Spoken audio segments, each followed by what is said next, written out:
झालं? दादा तुमच्या हाताला लागले, काय झाले नेमकं?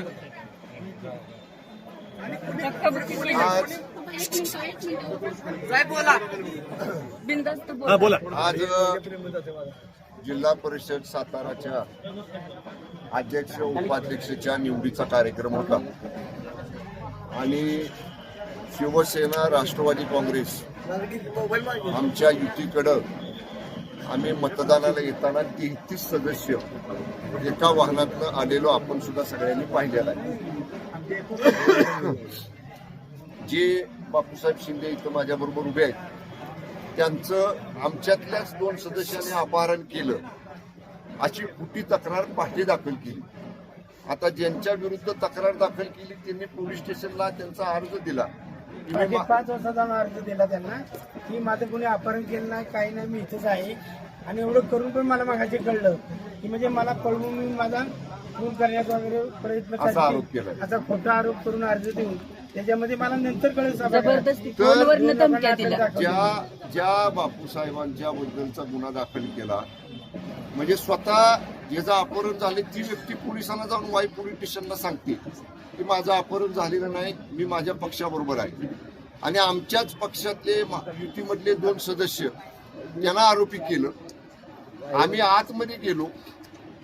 आपण कदाचित व्हिडिओमध्ये तुमच्या नसल आलं इथं तळमजल्यातलं, पण कामेश कांबळे नावाचे एक राष्ट्रवादी काँग्रेस पक्षाचे सदस्य त्याला हिथं दमदाटी केली.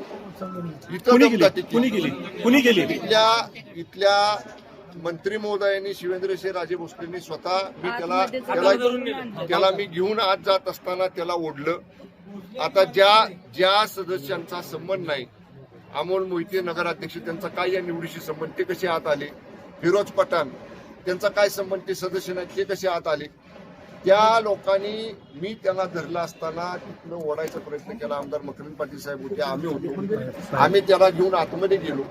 म्हणजे आतमध्ये त्यांना दरवाजापर्यंत सोडलं, आम्ही बाहेर थांबलो तिथं. आतमध्ये आता आपल्याला सांगितलं सदस्यांनी आमच्या की त्यांनी हात वर त्यांच्या बाजूने केला नव्हता, तरी सुद्धा 3 वेळा विचारलं हात वर करायचा आहे का, हात म्हणजे काय, आणि त्याचा धरून हात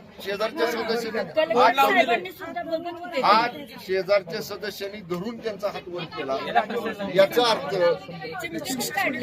अर्थ म्हणजे प्रशासन हे पूर्णपणे प्रशासन लोकशाहीचा खून करणारं प्रशासन आहे, लोकशाहीचा गळा घोटणारं प्रशासन आहे. मी सांगतो, ज्या 2 सन्मान्य सदस्यांच्या विरुद्ध तिने अपहरणाचा तक्रार केली ते बापूसाहेबांनी स्टेटमेंट पोलीस स्टेशनला दिलं होतं.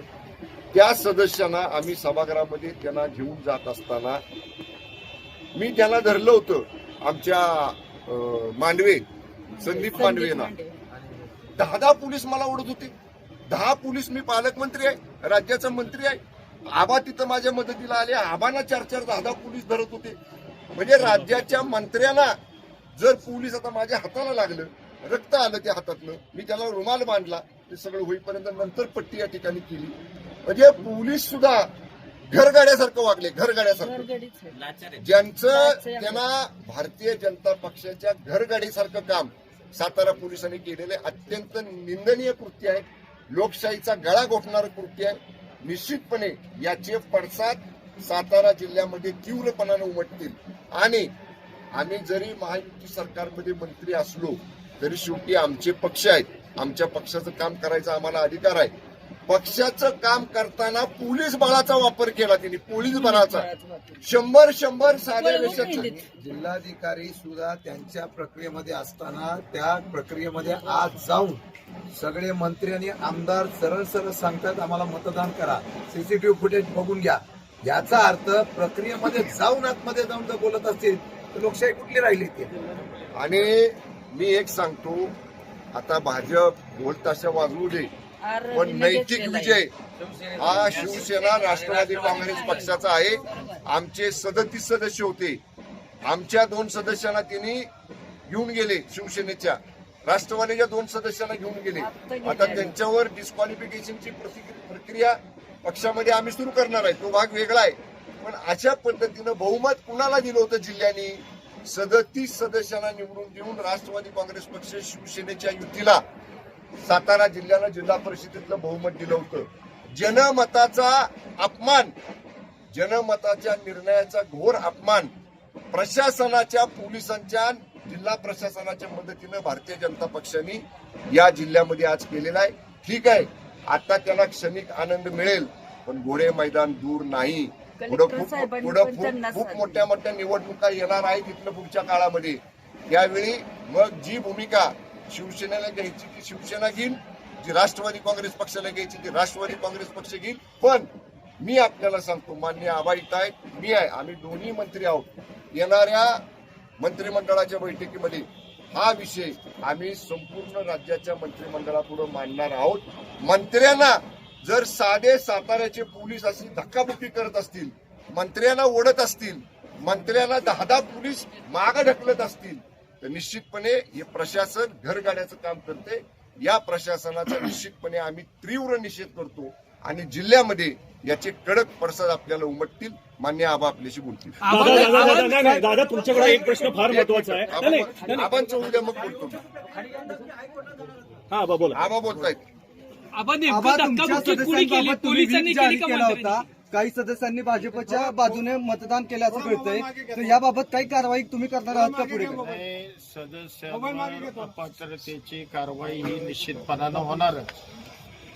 ज्या पद्धतीनं आता पालकमंत्र्यांनी सांगितलं की मेजॉरिटी आमची होती, परंतु या चव्हाण साहेबांच्या सातारा जिल्ह्यामध्ये आज लोकशाहीचा किंबहुना आजपर्यंतच्या राजकीय इतिहास जो या जिल्ह्याला होता त्याचा खून खऱ्या अर्थानं झाला. म्हणजे आजपर्यंत या जिल्ह्यामध्ये अनेक संघर्ष राजकीय झाले, अनेक पक्षांचे झाले, नेत्यांचे झाले, परंतु इतक्या खालच्या पातळीवर राजकारण या जिल्ह्याचं याच्यापूर्वी कधीही झालं नाही. आणि आज त्या अतिशय हीन पातळीवर येऊन आज या ठिकाणी जिल्हा परिषदेमध्ये राजकारण केलं गेलं. डॉक्टर बाबासाहेब आंबेडकरांनी जी संहिता घालून दिली त्या संहितेला सुद्धा आज काळिमा फासला गेला. इतकं मेजॉरिटी होती, लोक आमची ठाम होती आणि पोलीस बळाचा वापर करून खोटे नाटे गुन्हे दाखल करून, म्हणजे जी व्यक्ती 5:30ला पोलीस स्टेशनला जाऊन जबाब देते स्वतः फिजिकली, त्या व्यक्तीच्या नावानं परत 6:30ला खोटा गुन्हा आणि दाखल केला जातो. 2 सदस्य आमचे की त्यांनी ह्यांना उचलून नेलं, त्यांचा खुनाचा प्रयत्न अपहरण करून करायचं चालवलंय, अशा पद्धतीचा गुन्हा खोटा दाखल केला आणि अक्षरशः वरच्या सभागृहाच्या तिथपर्यंत गेलेले सदस्य आमचे पोलिसांनी अक्षरशः हातापायी आमची झाली. 2 मंत्र्यांच्या जर अंगावर पोलीस येत असतील तर ह्याच्यापेक्षा या महाराष्ट्राचं दुर्दैव असूच शकत नाही असं मला म्हणायचं. हाच प्रश्न लागू नये. अशी जर घटना आपल्या सातारा जिल्हा परिषद घडत असेल तर आपण सरकारमध्ये का राहावं, असल्या भाजपच्या लोकांबरोबर का राहावं, हा प्रश्न सामान्य जनतेला पडलेला आहे. भाजप, भारतीय जनता पार्टी अशा आजचा निकाल लोकशाहीतून 33 आणि 32 झालेला आहे. एका मताने आमची सीट 100% अध्यक्ष उपाध्यक्षाची निवडणूक झालेली आहे आणि हे ज्यावेळेला होत नाही म्हटल्यानंतर हे केलेलं षडयंत्र आहे. त्यामध्ये प्रशासन, त्यामध्ये पोलीस यंत्रणा सगळे सामील आहेत. आणि ऐका, सामील आहेत. विशेषतः ज्या पद्धतीने लोकशाहीमध्ये आजही कोर्टाचे निर्णय आहेत की मतदानाचा अधिकार बजावण्याचा अधिकार असताना सुद्धा पोलिसांनी मतदानाला वरती आलेल्या असलेल्या सदस्यांना नेणं हे लोकशाहीच्या दत्तक नाही. कारवाई कायदेशीर होईल, रस्त्यावरची पण होईल. आणि मला वाटतं की सातारा जिल्ह्याच्या यशवंतराव चव्हाणांच्या भूमीमध्ये ह्या पद्धतीचं आजपर्यंत राजकारण पाहिलं नाही. ते भाजपने करून दाखवलंय. आणि मला वाटतं आज आमच्या महिला भगिनी आहेत, त्या महिला भगिनी अक्षरशः पहिली वेळ आल्यानंतर त्यांना रडायला आलं की अशा प्रकारची कधी प्रक्रिया बघितली नव्हती. आणि मला अभिमान आहे, आमचे सदस्य ठाम राहिले, विकले गेले नाहीत. परंतु तरी सुद्धा ज्या पद्धतीने सत्तेचा दुरुपयोग करून ज्या पद्धतीने निवडणूक केलेली आहे त्याचा निश्चितपणे निषेध करतो. पण आमचा विजय लोकशाहीने झालेला आहे, मी ठामपणे सांगतो. दादा तुम्ही सुरुवात आजच्या प्रसंगातनं प्रशासनाला हाताशी धरून भारतीय जनता पक्षाने केलेली आहे. याचा शेवट शिवसेना आणि राष्ट्रवादी काँग्रेस पक्ष जिल्ह्यामध्ये या गोष्टीचा शेवट करेल. शेवट आकडे काय राहिले? 30 ते 30. भाजपकडनं 30-33. नाही, एक मिनिट 30 मध्ये 2 आमचे पोलीस स्टेशनला नेले आणि शेवटच्या उमेदवाराला हात वर करायला लावला. शेवटचा सदस्य जो होता कामेश कांबळे तो अजिबात हात वरती करत नव्हता. आमच्या सदस्याला जबरदस्ती हात वरती करायला लावले. भाजपच्या राज्यात पालकमंत्री नाही, माझा एक महत्वाचा प्रश्न आहे. पालकमंत्र्याच्या हाताला लागतंय, पालकमंत्र्याचं रक्त बाहेर येते, तर अशा भाजपच्या राज्यामध्ये आपण सत्तेत राहावं असं वाटतं का? आबा तुम्ही किंवा शंभूराज देसाईंना असं वाटतं आम्ही का? आता रविवारी मुंबईला जातोय. मी हा सगळा इतिवृत्तांत माननीय एकनाथजी शिंदे साहेब आमचे मुख्य नेते आहेत, त्यांच्या पहिल्यापासून आतापर्यंत काय काय घडलं हा सगळा इतिवृत्तांत भेटून समक्ष मी शिंदे साहेबांना सांगणार आहे. मान्य आबा सुनेत्रताई वहिनी साहेबांना आणि तटकरे साहेबांनी ही सांगतील. आमच्या वरिष्ठ नेत्याला आम्ही सगळे हकीकत सांगू कशा पद्धतीने हे घडलं, त्यानंतर पुढचा निर्णय आम्ही घेऊ. दादा तुमच्या हाताला नेमकं कसं लागलं त्याच्याबद्दल मला सांगा. त्या गर्दीत काहीच कळालं नाही. जेव्हा मला दुखायला लागलं, रक्त पडायला लागलं, तेव्हा माझ्या लक्षात आलं की तिथं कापल्यासारखी जखम झालेली आहे. म्हणून तात्काळ माझा एक बॉडीगार्ड माझ्या बरोबर होता, तिनं रुमाल काढून दिला. त्या रुमालाने मी तो हात दाबून धरला, रक्त थांबू दिलं तिथलं, आणि ही सगळं संपल्यानंतर मग मी डॉक्टरला बोलून ते स्वच्छ करून घेतलं आणि डॉक्टरने त्याला बँडेज. तुम्ही तक्रार दाखल करणार आहे का? या तुम्हाला जे लागलंय, तुम्हाला रक्त आले दादा, तर तुम्ही तक्रार दाखल करणार आहे का? सांगतो ना तुम्हाला, याची सुरुवात भारतीय जनता पक्षाने केलेली आहे. त्याचा शेवट आम्ही दोघं तिघ जण मिळून करू जिल्ह्यात. चला, धन्यवाद.